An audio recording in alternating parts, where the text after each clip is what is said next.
دوستو محبتیں کرنا، پیار کرنا، جذبات کا اظہار کرنا، شوق پیدا کرنا۔ وارفتگی ابھی میں آیا ہوں نا تو مجھے ہمارے سیالوی صاحب کے والد صاحب کہہ رہے تھے میرے بچے بڑے شوق سے امام علی مقام کی محفل سجاتے ہیں،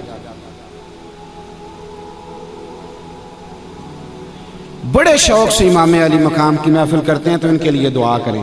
بھائی دیکھو، اگر آپ کی کوئی گواہی دے دنیا میں کہ آپ بڑے شوق سے جناب صدیق اکبر کا یوم مناتے ہیں، بڑی محبت سے سیدنا عمر کی بات، بڑی محبت سے حسنین کریمین کا، حضرت عثمان کا، طلحہ و زبیر کا، میلاد کا، آپ ذوق سے یہ کام کرتے ہیں، تو بتاؤ یہ کتنی بڑی سعادت مندی کی بات ہے۔ یہ بحث سے نکل آؤ، یہ تبصروں سے نکل آؤ، باہر آ جاؤ۔ جس کی ساری پشتیں پیچھے سے میلاد منا رہی ہیں نا، وہ بھی ہر سال ربیع الاول پہ آ کے پوچھ لیتا ہے کہ میلاد ویسے جائز ہے؟ اور میں کہتا ہوں میاں اب تو تجھے یہ پوچھنا چاہیے تھا کہ وضو کر کے جھنڈیاں لگاؤں یا بغیر وضو سے بھی لگ جائیں گے؟ اب تو تمہیں ادب کی بات پوچھنی چاہیے تھی۔ بس کرو، اپنا ذائقہ نہ خراب کرو، عمل کرو۔ دین عمل کرنے کے لیے دنیا میں آیا، محبت بانٹو۔ آخری بات یہ ہے کہ ہمارے تو حکمرانوں کو سورۃ اخلاص نہیں نہ آتی۔ وہ پریزائڈنگ آفیسر نے نا الیکشن کے دنوں میں ایک ایم این اے کے امیدوار سے پوچھا کہ عشاء کی رکعتیں کتنی ہیں، تو وہ ناراض ہو گیا تھا، کہنے لگا میں نے ایم این اے بننا ہے، مسجد کا خطیب نہیں لگنا۔ تو یہ آپ مجھ سے کس طرح کے سوال کر رہے ہیں؟ یہ حال ہے۔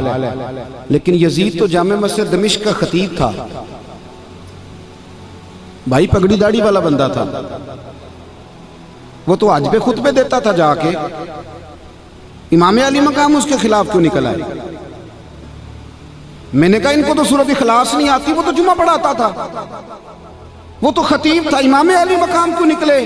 تو امام کے سارے خطبے اٹھا کے دیکھ لو، امام حسین فرمانے لگے میں نے اسے اپنی آنکھوں سے شراب پیتے دیکھا ہے۔ امام حسین رضی اللہ تعالیٰ عنہ فرمانے لگے نمازیں چھوڑ کے پڑھتا ہے۔ امام حسین فرمانے لگے یہ رنڈیوں کا ناچ دیکھتا ہے جس کو آج مجرا کہتے ہیں۔ امام علی مقام فرمانے لگے یہ اللہ کے حلال کو حرام اور حرام کو حلال کہتا ہے۔ تو جو بندہ یہ کام کرے وہ مسلمانوں کا حکمران بن سکتا ہے؟ بڑی عجیب بات ہے نا کہ ہر الیکشن میں بڑے شرابی کی بڑی فوٹو کے نیچے چھوٹی میری بھی لگی ہو، اور محرم آئے تو دیگے بھی میں 10 پکاؤں۔ تو میں یزیدی سوچ کا وارث ہوں کہ حسینی سوچ کا؟ میری بات کو سمجھو بھائی، امام علی مقام نے خاندان سارا قربان کرا دیا کہ رنڈیوں کا ناچ دیکھنے والا ہمیں قبول، اور جس کے اپنے موبائل میں سارا گاند ہو، جو خود لڑکیوں کے کالج اور سکول کے سامنے کھڑا ہوتا ہو، جس کی اپنی نظر ناپاک ہو، وہ کس منہ سے کہتا ہے کہ امام حسین کا دن مناؤں گا؟ رزق حلال اور نظر پاک ہو تو پھر بندہ حسینی فکر کا وارث ہوتا ہے۔ اور اگر تو سارا گاند رات کو دیکھتا ہے، بے حیائی، فحاشی اور عریانی کرتا ہے، تو پھر جناب علی اکبر کا ہاتھ ہوگا اور تیرا میرا گریبان ہوگا۔ پھر حضرت علی اصغر اللہ کی عدالت میں ہمارے خلاف مقدمہ کریں، ہم پرموٹ کریں یزیدی سوچوں کو، بے حیائی کو، فحاشی کو، عریانی کو۔ امام علی مقام نے نا 9-10 محرم کی درمیانی رات ابن سعد نے آ کے کہا کہ 2 ہی باتیں، یہاں آپ یزید کے ہاتھ پہ بیعت کریں یا جنگ کریں، 2 ہی باتیں۔ امام حسین فرمانے لگے بس فیصلہ ہو گیا۔ اس نے کہا جی میں نے ابن زیاد سے پوچھ لیا، یزید تک میسج چلا گیا، باتیں 2 ہی ہیں، یا بیعت کریں یا جنگ کریں۔ تو امام حسین فرمانے لگے مجھے 1 رات کی مہلت دے دیں، صبح بات کروں گا۔ حضرت عباس حاضر خدمت ہوئے، عرض کرنے لگے بھائی جان سمجھ نہیں آئی، مجھے پتہ ہے کہ فیصلہ آپ کا وہی ہے جو صبح ہونا ہے، فیصلہ اب بھی وہی ہے اور صبح بھی وہی ہے، بیعت آپ نے شرابی کی کرنی کوئی نہیں۔ پتہ ہے ہمارے حکمران بھی اس طرح کے مذہب چاہتے ہیں جس طرح کا دبئی میں ہے، مسجد بھی بہت بڑی اور 3 کلومیٹر پہ شراب خانہ بھی بڑا، جس کا دل کرے ادھر جائے، جس کا دل کرے۔ اسی طرح کا اسلام اللہ ماشاءاللہ تمام اسلامی حکمران چاہتے ہیں، پر امام حسین نے فرمایا نا بھائی، جہاں میرے نانا کے نام کی اذان پڑھی جائے گی وہاں شرابیں نہیں چلیں گی، وہاں بے حیائیاں یہ کام نہیں ہونے دیں گے۔ کہا جناب فیصلہ آپ کا وہی ہے، آپ نے اس کی بیعت تو کرنی نہیں، تو جنگ ہی ہونی ہے، تو حضور آپ نے رات کی مہلت مانگ لیا، تو یزیدی کیا سوچیں گے کہ امام نے مہلت مانگ لی؟ توجہ ہے میری بات پر؟ ختم کر رہا ہوں، سبق دے رہا ہوں، رزلٹ بیان کر رہا ہوں، آپ نے کیوں مہلت مانگی؟ تو امام حسین فرمانے لگے عباس تیرا کیا خیال ہے؟ میں نے سوچنے کے لیے مہلت مانگی ہے۔ کہا بھائی جان پھر بتائیں۔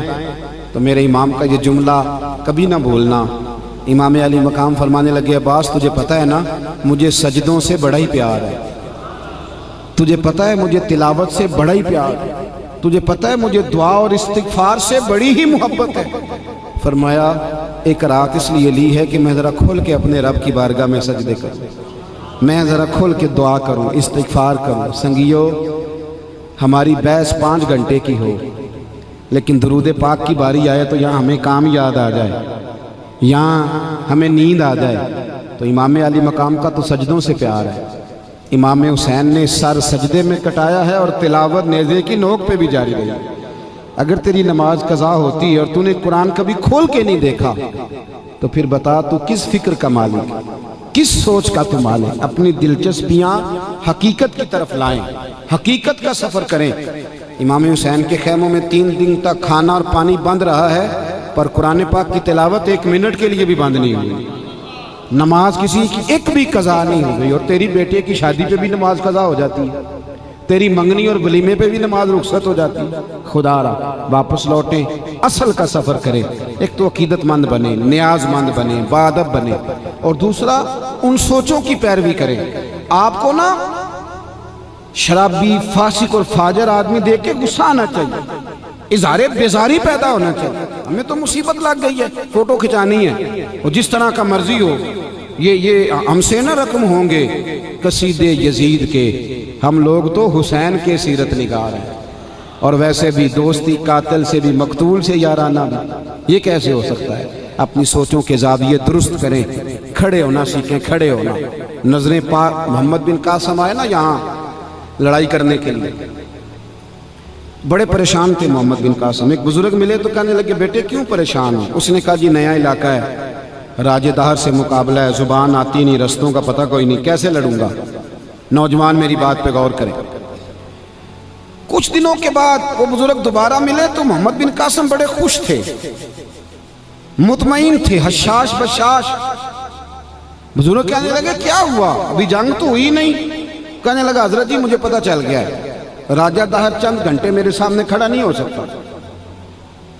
آپ کو کیسے پتہ چل گیا؟ کہنے لگا میں نے تحقیق کرائی ہے، میں نے سنا ہے نظر کا گندہ ہے، اس کے تو ماموں کی، پھپھو کی، چچا کی بیٹیاں اس کی میلی نظر سے نہیں بچتی۔ جو لوگ نظر کے گندے ہوتے ہیں وہ میدانوں میں کھڑے رہنے کے قابل نہیں ہوتے۔ ہاں نظر پاک ہو تو انسان میدان میں کھڑا رہتا ہے۔